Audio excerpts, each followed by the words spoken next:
They laughed at me like I wasn't even in the room.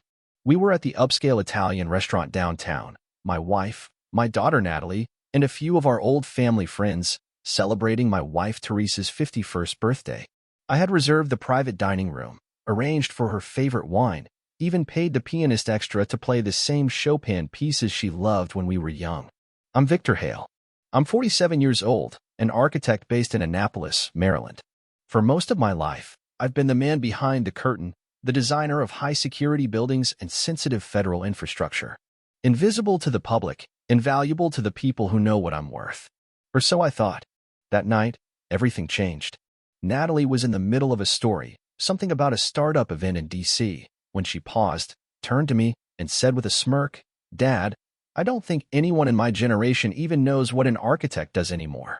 Isn't AI just going to replace that too?" The table erupted in laughter. I forced a tight smile.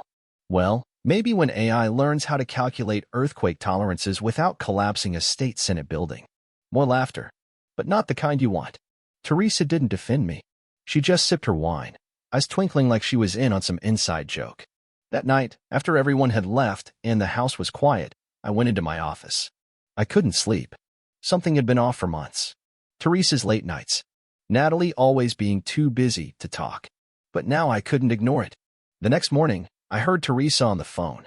She was pacing in the sunroom, thinking I was out back. "No, I'm telling you, Victor's completely checked out. He barely notices when I move money. I'll get you the rest of the blueprints by Friday." There was a pause. "Yes, Bennett, I know. But you'll have to talk to Natalie directly. She knows the software better than I do." I stepped quietly away before she saw me. Bennett. That name stuck in my mind like a splinter. Over the next few days, I did what I've always done best, observe. Teresa's spending habits had changed. New transfers, strange amounts, odd routing paths. I went through Natalie's laptop while she was out. I found encrypted files named after projects I hadn't submitted yet, designs for federal courthouses, data centers, even a new Department of Defense logistics hub in Virginia. I made a call to an old friend, Julian Ross. Ex-Army intelligence. Now private sector. We hadn't spoken in years, but he picked up on the first ring. "I need eyes on my wife and daughter," I told him. There was a long pause. "Victor, this about infidelity or something else?" "Both," I said. "But it's the something else that matters more." He took the job. 2 weeks later, Julian called me into his office. His face was grave. "They're working with a man named Bennett Whitlow. He's listed as a consultant for a foreign firm, but he's a known asset for 2 hostile states. Your wife's been supplying him with technical details. And Natalie, she's helping him access your firm's secure servers." I felt everything collapse in my chest. My family, my name, my work, all of it. Julian slid a flash drive across the table. "You were right, Vic. And it's worse than you thought."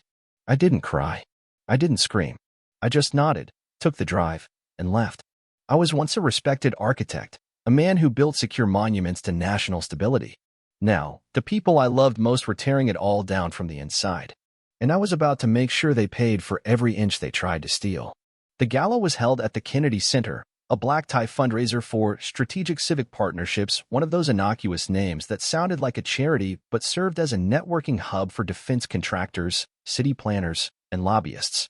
I arrived alone. Chris Tux. Cufflinks Teresa had given me years ago, still polished but meaningless now. My presence wasn't on the official RSVP list, but the organizer spotted me from across the entrance and waved me in like I was royalty. "Victor Hale," he beamed, shaking my hand. "Glad you made it. Thought you were buried in that DOE project?" "Taking a break tonight," I said with a smile. "Just here to support the cause." Support. That word rolled around in my mouth like venom. Inside the ballroom, the lighting was warm and golden, orchestral strings played from the balcony above, and servers floated around with champagne and smoked trout on silver trays. Teresa stood near the stage, radiant in a navy gown that probably cost more than my first car. Her arm was looped around Bennett Whitlow's. He was younger than me, maybe 38, with a politician's smile and the cold eyes of a man who enjoyed ruining lives from behind a firewall. Natalie was on the far side of the room, whispering something to a young man with slick-back hair and the kind of smug grin that always came with family money. I recognized him. Jasper Lakefield, son of Robert Lakefield, head of Lakefield Moore Partners, the only architectural firm that had ever threatened my federal contracts. My daughter was dating into a rival firm. I worked the room slowly, making conversation with old clients, shaking hands with people who still saw me as Victor Hale, the golden mind behind half the East Coast's critical infrastructure. I was careful, charming. I even laughed at a few tired jokes. But my eyes kept going back to the three of them, Teresa, Bennett, and Natalie, circling each other like a royal court built on secrets. Halfway through the night, Julian texted me. Basement parking. Now. Got what you need. I slipped away unnoticed and made my way down to the parking garage. Julian was leaning against his SUV, suit jacket off, sleeves rolled up, tired but sharp. They've been coordinating with foreign intermediaries through a shell nonprofit. Natalie transferred a batch of encrypted schematics 3 days ago. Your wife authorized the payment. He handed me a folder. Inside, printed emails, transaction records, and the clincher, security footage of Bennett meeting with Jasper Lakefield at an off-grid estate in Loudoun County. They're not just selling your work, Julian said. They're staging a full acquisition. Your daughter is using her relationship with Jasper to pivot your contracts to his firm. I stared at the photos, my fingers cold around the edges. So it's betrayal. At every level. Julian nodded. They want your life, Vic. Every blueprint. Every contract. Every name on your client list. I closed the folder and looked him in the eye. Then they're going to learn what happens when you try to steal from the man who designed the locks. I slipped the folder into my coat, straightened my tie, and walked back into the gala. The music hadn't changed. The laughter still floated. But something in me had shifted. They thought I was finished. I was just getting started. I told Isaac to come home. Didn't give him much to go on, just a text that said, family emergency. I need you here by Friday. No questions, no protest. That was the kind of son he was. By Sunday night, we were seated around the old oak table in the dining room. Teresa at the head, wine glass in hand, doing her best to project calm. Natalie next to her, scrolling through her phone like she was too busy to be here. Isaac, fresh off a flight from Quantico, still in cadet gray slacks and a collared shirt. He looked between us, sensing tension even if no one said a word. Dinner was brisket, Teresa's specialty. She had pulled out all the stops like she always did when she needed to control a room. Candles, crystal, her gracious hostess, tone just a little too high-pitched.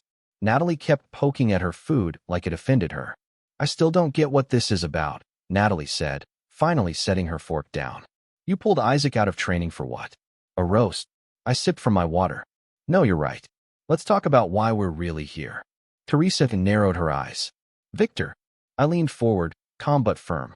I know about Bennett. She froze. Natalie blinked, then sat up straighter. I know about the stolen blueprints. I know about the encrypted transfers. I know what Jasper Lakefield wants with you. Teresa's jaw tightened. Victor, I think you need to take a breath. I kept my voice measured. Don't. I'm not here to argue. I'm not here to plead. I'm here to inform. Natalie scoffed. Inform us of what exactly? That you've been snooping through our emails? That you've lost your mind? Isaac looked between us, confused but attentive. Wait, what's going on? Your mother and sister, I said, are currently aiding a man named Bennett Whitlow, an embedded foreign agent working through a series of shell companies. Together, they've been leaking classified-level architectural data to rival firms and outside governments. Victor, Teresa hissed. You have no proof. I pulled the flash drive from my jacket and slid it across the table. Actually, I have 12 hours of surveillance footage, internal bank records, and full decryption logs. Julian Ross provided the rest. Isaac stared at the drive, then at me. Are you serious? I nodded once. Deadly. Natalie stood up, hands clenched at her sides. You don't understand what you're doing. You're throwing your own daughter under the bus. I'm throwing criminals under the bus, I interrupted. You just happen to be one of them. You're not even. You can't, she stammered. You think you can control everything? That you can keep us locked in your little empire forever? No, I said simply. But I can protect what's mine. And what's this country's? Teresa's voice was sharp now, I see. And what exactly do you want, Victor? You want to humiliate us? You want a confession over pot roast? I looked at both of them, dead in the eye. No, I want you to understand that your game is over. I turned to Isaac. Tomorrow morning, the Federal Bureau will be visiting. I've already contacted them. They're treating this as espionage. You'll want to be here when they arrive. Natalie's voice cracked. You called the feds on your own family? You're not my family anymore, I said coldly. Your liability's wearing my last name. Isaac stood slowly. He looked at our mother, then at his sister, and something in his face hardened. If this is true, I'll be here. Good. I stood, napkin on the table. Until then, no one leaves this house. I've already activated lockdown protocols. The staff has been instructed. The estate is sealed. Teresa pushed back her chair. You're insane. No, I said. I'm prepared. I left them there, surrounded by flickering candlelight and silence, their world shrinking by the second. Let them feel it. Let them sit in the prison they built. By midnight, the estate had turned into a fortress. Every perimeter sensor was live. The old underground security system I'd had installed years ago, something Teresa once called overkill, was fully engaged. Steel shutters had sealed the garage doors. Gate codes were reset. The landline was restricted to one line, mine. The only way in or out was through me. I watched the monitors from my office, sipping black coffee as I tracked their movements. Natalie tried the front door twice. Teresa made a call from the upstairs lounge phone, but the call was rerouted and blocked. They didn't know that the phone system had a backdoor relay one I never told them about. At 2:14 a.m., I saw Natalie attempting to sneak into the garage. She used the old keypad, wrong code. The system buzzed, locked out, and engaged the silent barrier gate. 5 minutes later, I got a text from Isaac. Isaac, you weren't kidding. Mom's trying everything. Me. Good. Let them sweat. By morning, the air was heavy. Fog sat low on the lawn as 3 black SUVs rolled up the private drive. The FBI field agents moved efficiently, dark suits, badges, briefcases. I greeted them at the door with a calm handshake. In there, I said, nodding toward the sunroom. They're expecting you. Not that they were. Natalie was still in her robe, hair pulled back, pacing. Teresa stood like a queen overthrown, arms crossed, trying to appear unbothered. But I could see it. The crack in her voice when she said, "You can't just barge in here without cause." One of the agents replied, cool and practiced, "We have warrants, Mrs. Hale. You're both persons of interest in a national security breach. Please sit down." They didn't resist. Boxes were carried out within the hour, laptops, tablets, external drives, 2 drawers worth of paper files I hadn't even known they'd touched. One agent found a burner phone in Teresa's bathroom cabinet. Another pulled a memory stick from inside Natalie's designer handbag. They knew. They had prepared. But not well enough. By late morning, they were both in separate rooms giving statements. I stood in the hallway, watching through the glass. Teresa saw me and mouthed something. At first, I couldn't make it out. Then I realized. Please. It was laughable, really. After all that, after the lies, the betrayal, the schemes, she wanted mercy. I stepped inside the room. She straightened up, hopeful. Victor, you have to believe me. I never meant. You meant every word, I said. Every transfer, every file you handed over, every lie you told our son, our country. Her lip trembled. It wasn't supposed to go this far. You destroyed our family, I cut in. You made Natalie your accomplice. You tried to dismantle everything I built. So no, I won't be saving you.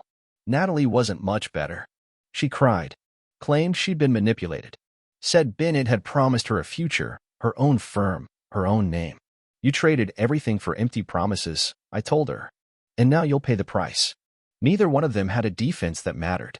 The house was quiet after the agents left. The staff resumed their routines. Isaac sat with me in the study that night, reviewing maps for a federal facility we'd just secured. I always thought Mom was cold, he said. But I never imagined this. I stared out the window. The people closest to you can hurt you the deepest. And now they were locked in a world of their own making. A world without escape. 3 weeks after the lockdown, I disappeared. Not in the literal sense. I still breathed, still signed papers, still showed up where I had to. But in the public eye? In the family court of opinion? I was a ghost. I resigned from the day-to-day operations at Hale and Dorian under the pretense of a long-overdue sabbatical. My executive assistant fielded all calls. A lawyer named Matheson, whom I trusted like a brother, became the public face of the firm. He managed the fallout, scrubbed the damage, and quietly rewrote the company charter to strip board voting rights from all non-active stakeholders. That meant Teresa. It also meant Natalie. Teresa tried to reach me, of course. Through letters at first, soft, contrite, written in a voice so gentle you'd think she was still the victim. Then came the angry emails. The threats. You can't just abandon us like this. I was your wife. Natalie is your daughter. I didn't reply to a single one. Instead, I had Matheson initiate a full forensic audit of our joint assets. Every account she'd accessed was frozen. Every transfer was flagged. Our financial house, once a co-owned empire, was now under my sole stewardship, quietly, efficiently, and completely legal. By the end of the month, Teresa's cards stopped working. Her club memberships vanished. Her name disappeared from the condo in Georgetown.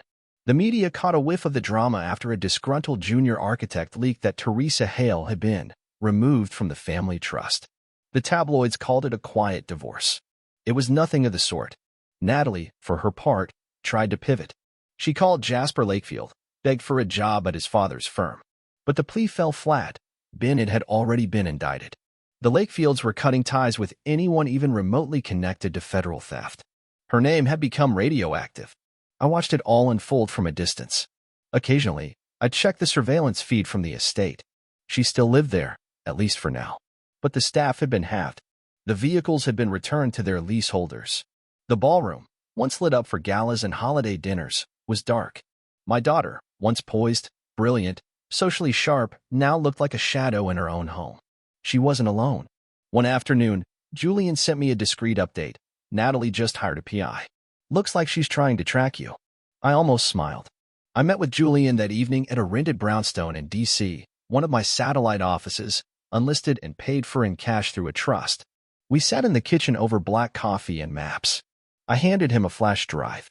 "What's this?" he asked. "False leads," I said. "Photos of my passport in Belize, a few doctored receipts from Portugal, a lease agreement under an alias in Vancouver. Let them chase smoke." He whistled low. "You want them running in circles?" "No," I said. "I want them thinking they're still in the game. Because that's what they didn't understand yet. This wasn't over. This wasn't punishment. It was conditioning." Teresa had always manipulated with silence and smiles. Natalie had learned from the best, spinning charm into currency.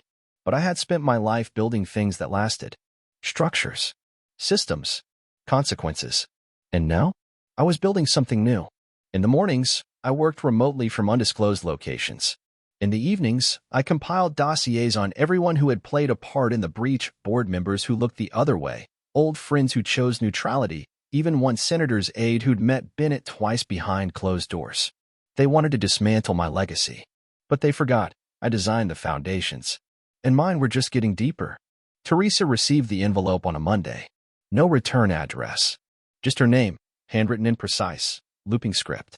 Inside, photographs, dozens of them, grainy surveillance shots of me and a woman at a private dinner in Alexandria, walking arm in arm near the Lincoln Memorial, entering a government building under heavy security. The woman was Valeria Sokolov, a known diplomat, Russian-born, Ivy League educated, recently assigned to a trade delegation in D.C. Teresa's hands trembled as she sifted through the evidence. A copy of a hotel invoice. A redacted intelligence memo referencing unconfirmed meetings between me and foreign agents. A single typewritten line at the bottom of one page. Operation Sparrowtail. Hale compromised?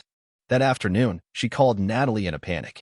"He's having an affair," Teresa hissed, her voice raw. "With a foreign operative. He's working with them now. He's setting us up." Natalie paused on the other end. "Are you sure?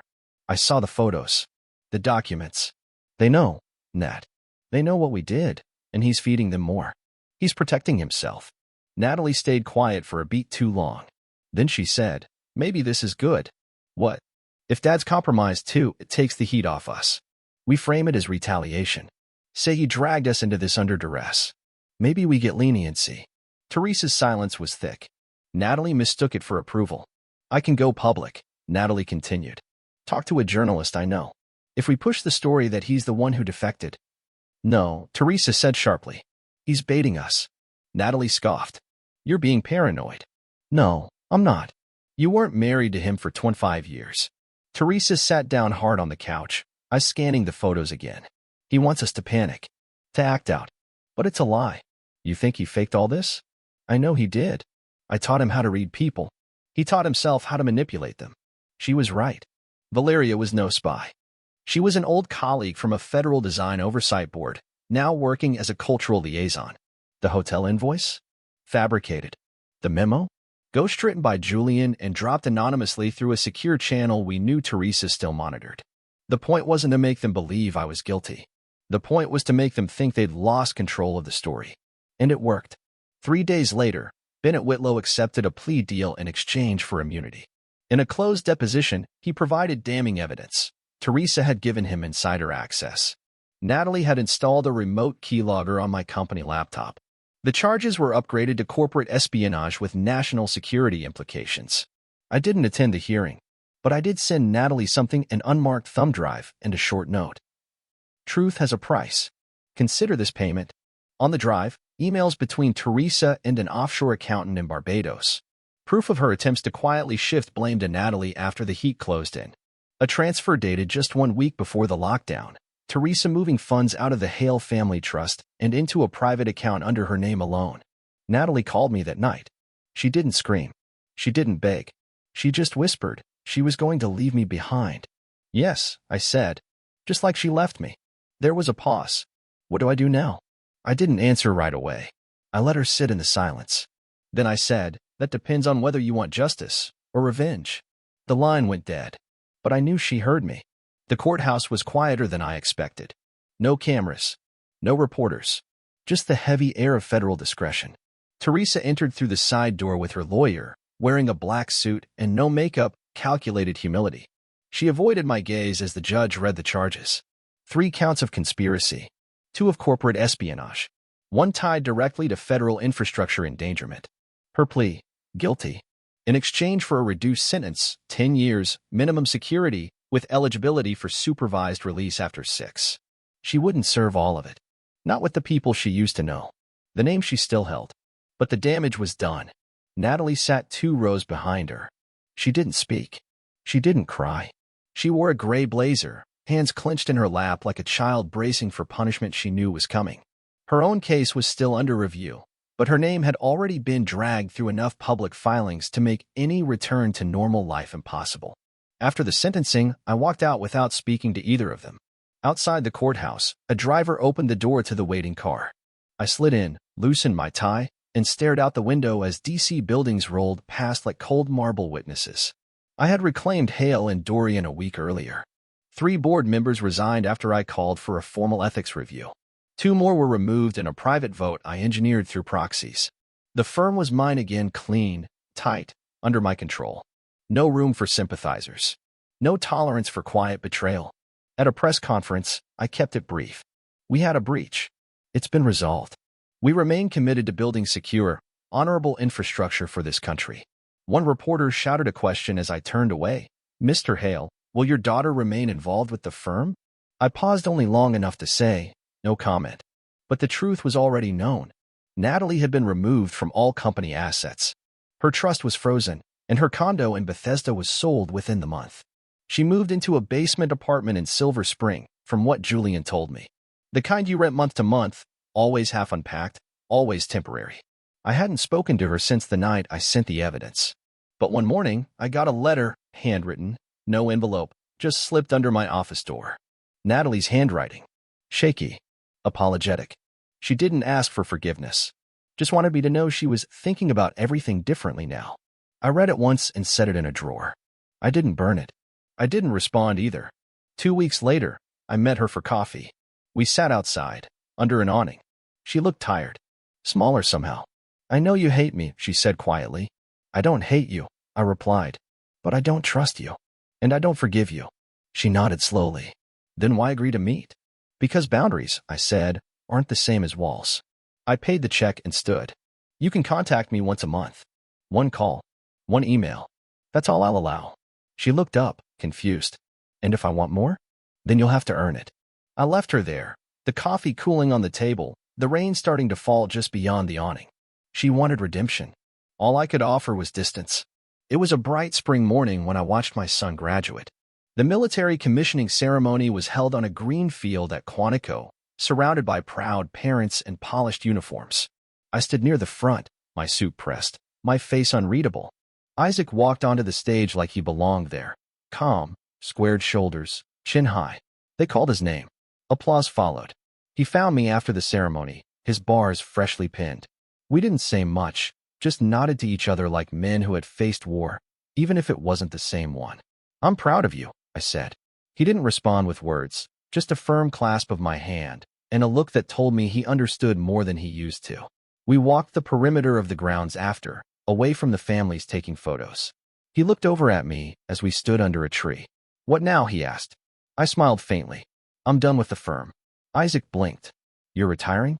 Stepping aside, I said, "There's a federal advisory board forming, a task force on infrastructure integrity. They asked me to lead it." He let out a soft whistle. "That's big." "It is," I nodded. "And I think it's time. Someone else can run the firm. I'm focused on rebuilding. Just not the kind of structures I used to." I saw her before she saw me. Natalie stood near the parking lot, holding a manila envelope. Her hair was pulled back, her clothes plain, like she didn't want to be noticed. She looked thinner, her expression uncertain. I didn't wave. I didn't walk toward her, but I didn't leave either. She approached slowly, stopping a few feet away. "I didn't think you'd come," she said. "I came for my son," I replied. She nodded, staring down at the envelope in her hands. "What's that?" I asked. "Proof I've started repaying the firm," she said. "What little I could. And letters. To the clients I hurt." I took the envelope and glanced inside. Bank statements. Apology drafts. "It's not enough," I said. "I know. But it's a start." She looked up, hopeful. "So, can we try again? Maybe rebuild?" "No," I said gently. "Not rebuild. That takes two sides working in equal trust. You broke that." Her smile faltered. "Then what?" I checked my watch. "Phase 2 begins tomorrow. You should prepare yourself." She blinked. "What does that mean?" "It means the people you helped hurt aren't just clients," I said. "They're part of something larger. And I'm not just protecting buildings anymore." She stepped back, visibly shaken. "You're going after them?" "I'm not going after anyone," I said calmly. "I'm just making sure no one like you or your mother ever gets close again." I handed her the envelope back. "You wanted to be part of something bigger. Now you are." Then I walked away, the wind kicking up just enough to scatter a few leaves at my feet. Natalie stood alone in the parking lot, her past trailing behind her like smoke. 6 months later, I hosted a dinner in Annapolis. Not at the estate.